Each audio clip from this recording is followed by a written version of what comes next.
हर इंसान के अंदर एक छुपी हुई ताकत होती है, एक ऐसी आवाज जो उसे कभी ऊंचाइयों तक पहुंचा देती है, कभी गहराई में धकेल देती है। यही वो ताकत है जिसे हम डार्क ईगो कहते हैं। ये हमारी शख्सियत का वो हिस्सा है जो हमें खुद से बड़ा दिखाता है, जो हमें दूसरों से बेहतर साबित करने के लिए मजबूर करता है। लेकिन इसी डार्क ईगो के वजह से इंसान खुद का ही दुश्मन बन जाता है। आज मैं तुम्हें इससे मास्टर करने का तरीका बताने जा रहा हूँ। ये वो सफर है जो तुम्हें अपने असली ताकत से मिलवाएगा। डार्क ईगो की शुरुआत हमारे बचपन से ही होती है, जब हमें बार बार कंपेयर किया जाता है। माँ बाप तुम्हें किसी और से कंपेयर करते हैं, टीचर कहती है वो लड़का तुमसे ज्यादा बेहतर है, सोसाइटी तुम्हें सिखाती है तुम तभी वैल्यूएबल हो जब तुम दूसरों से जीत जाते हो। तब तुम्हारे अंदर एक आवाज बनने लगती है जो कहती है और जीतो और बड़ा बनो और सबसे ऊपर रहो। और जब तुम जीतते हो तुम्हारे अंदर एक अजीब सी खुशी होती है, पर जब तुम हारते हो तो तुम्हारा ईगो तुम्हें तोड़ने लगता है। सोचो, एक छोटा सा बात, एक छोटा सा कमेंट तुम्हारे अंदर इतना आग क्यों लगा देता है? क्योंकि तुम्हारा डार्क ईगो तुम्हारे दर्द से बना है। हर बार जब तुम्हें रिजेक्ट किया गया, हर बार जब तुम्हें नीचा दिखाया गया, हर बार जब तुम्हें इग्नोर किया गया, तुम्हारा डार्क ईगो उस मोमेंट को तुम्हारे दिमाग में स्टोर करता गया। और जब तुम्हारे दिमाग में ये सब भर गया तो तुम्हें लगने लगा मुझे सब कुछ प्रूव करना है, मुझे दिखाना है कि मैं सबसे बेहतर हूँ। तुम्हारे हर एक्शन, हर डिसीजन में तुम्हारा ईगो बोलने लगा। तुम्हारी चॉइसेस सिर्फ सक्सेस के लिए नहीं होने लगी, तुम्हारे ईगो को फीड करने के लिए होने लगी। दुनिया के बड़े बड़े लीडर्स, आर्टिस्ट, क्रिएटर, सबने इस ईगो को महसूस किया है। सबके अंदर ये डार्क ईगो जागता है। कोई इसे मास्टर कर लेता है तो कोई इसका गुलाम बन जाता है। हर इंसान की जर्नी में एक वक्त ऐसा आता है जब उसका ईगो उसे अंधा कर देता है। तुम सोचते हो मुझे सबसे बेहतर दिखना है, मैं कभी गलत नहीं हो सकता, और ये सोच तुम्हारे एक्शंस को, तुम्हारे डिसीजंस को, तुम्हारी दुनिया को बिगाड़ने लगता है। सबसे पहले ये ईगो तुम्हारे रिलेशनशिप्स को तोड़ता है।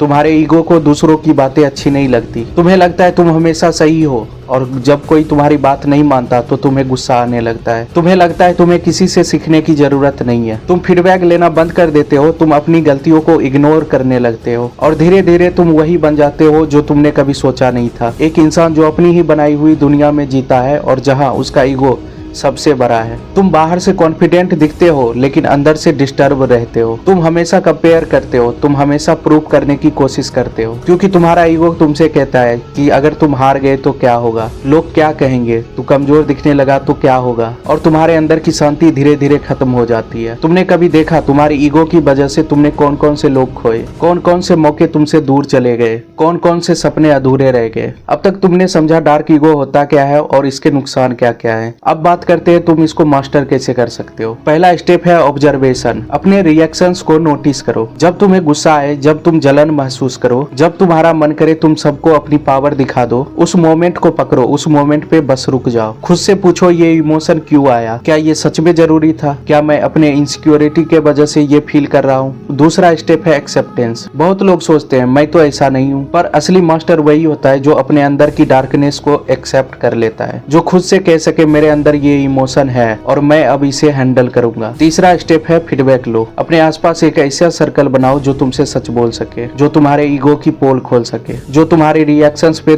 आईना दिखा सके। ये अनकंफर्टेबल होगा लेकिन ये सबसे पावरफुल टेक्निक है। चौथा स्टेप है सर्व बिगर पर्पस। जब तक तुम्हारा मिशन तुम्हारे ईगो से छोटा है तब तक ईगो तुम्हें कंट्रोल करेगा। अपनी लाइफ का विजन इतना बड़ा बनाओ कि तुम्हारा ईगो छोटा लगने लगे। जब तुम्हारे सपने बड़े होते हैं तो तुम्हारा ईगो ऑटोमेटिकली पिघलने लगता है। जब तुम्हारा ईगो तुम्हारा मास्टर नहीं होता तो तुम सच में फ्री महसूस करते हो। इसके बाद तुम किसी के तारीफ पर उड़ने नहीं लगते, ना ही तुम किसी इंसल्ट पे गिरते हो। तुम्हारा मन एक समुद्र की तरह होता है, शांत, गहरा और पावरफुल। तुम्हारा माइंडसेट बदलने लगता है। जहाँ तुम सोचते थे मुझे सबसे बेहतर दिखना है, अब तुम सोचते हो मुझे बेहतर बनना है। पहले तुम्हें रिजल्ट चाहिए थे तुम्हें सिर्फ अपनी इमेज बनाने के लिए, अब तुम्हें रिजल्ट चाहिए क्योंकि तुम्हें ग्रोथ से प्यार हो गया है। जब तुम्हारा ईगो छोटा हो जाता है तो तुम सुनते हो, समझते हो और कनेक्ट करते हो। आज के इस टॉपिक में बस इतना ही। वीडियो को लाइक और चैनल को सब्सक्राइब कर लेना। हम और भी ऐसे साइकोलॉजिकल सीक्रेट्स तुम्हारे सामने लाएंगे जो तुम्हें अपनी असली पावर तक ले जाएंगे।